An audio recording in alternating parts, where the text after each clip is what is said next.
वैनगंगा नळगंगा प्रकल्पाच्या कामाला गती. 4 लाख हेक्टर जमिनीस सिंचनाचा लाभ होणार. अंदाजे 28,000 हेक्टर जमीन संपादित होणार. रेडी रेकनरच्या 5 पट भाव शेतकऱ्यांच्या जमिनीला मिळणार. बहुचर्चित व गेल्या अनेक वर्षापासून प्रतीक्षित वैनगंगा नळगंगा प्रकल्पाच्या कामाला आता गती आलेली आहे. प्रकल्पाचे सर्वेक्षण नुकतेच पूर्ण झाले असून लवकरच कामाला सुरुवात होणार असल्याचे सूत्रांनी सांगितले. नळगंगा वैनगंगा हा प्रकल्प भंडारा जिल्ह्यातील गोसीखुर्द धरण ते बुलढाणा जिल्ह्यातील नळगंगा धरण या दरम्यान होणार असून त्याची लांबी 400 किलोमीटर आहे.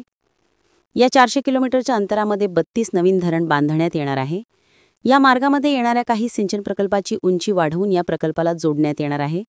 नलिका वितरण प्रणाली PDN द्वारेच शेतजमिनीला पाणी देण्यात येणार आहे. त्यामुळे भंडारा ते बुलढाणा दरम्यानचे शेतकरी सुखलाम सुजलाम होणार आहे. प्रकल्पासाठी अंदाजे 28,000 हेक्टर जमीन आवश्यक आहे. शेतकऱ्यांना संपादित जमिनीकरिता रेडी रेकनरच्या 5 पट मोबदला मिळणार आहे.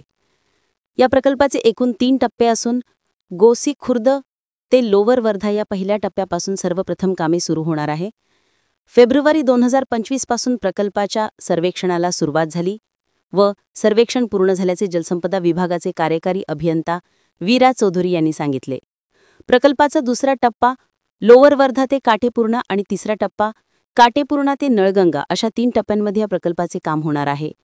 ज्याप्रमाणे समृद्धी महामार्ग अतिवेगाने पूर्ण करण्यात आला त्याच धर्तीवर हा प्रकल्प सुद्धा लवकरात लवकर पूर्ण करण्याचा मानस जलसंपदा विभागाचा आहे. या प्रकल्पामध्ये अनेक अडचणी येतील, शेतकऱ्यांच्या अडीअडचणी येतील. त्यातून सकारात्मक मार्ग काढून हा प्रकल्प कसा पुढे नेता येईल याची संपूर्ण तयारी जलसंपदा विभागाने केली आहे. या प्रकल्पामुळे सुमारे 4 लाख हेक्टर जमीन सिंचनाखाली येणार आहे. प्रकल्पाच्या माध्यमातून दूरपर्यंत पाणी नेण्यासाठी नलिका वितरण प्रणालीद्वारे शेतकऱ्यांच्या बांधावर पाणी पोहोचणार आहे. या प्रकल्पाची एकूण किंमत 98,000 कोटी रुपये आहे. या प्रकल्पामध्ये अमरावती जिल्ह्यातील नांदगाव खंडेश्वर चांदोर रेल्वे, मुर्शी वरुड व दर्यापूर तालुक्यातील शेतजमीन प्रकल्पाच्या लाभक्षेत्रात समाविष्ट आहे. तसेच अमरावतीच्या औद्योगिक विकासासाठी पाणी पुरवठा करण्यात येणार आहे. अमरावती जिल्ह्यात एकूण 8 नवीन धरणे बांधण्याचे प्रस्तावित आहे.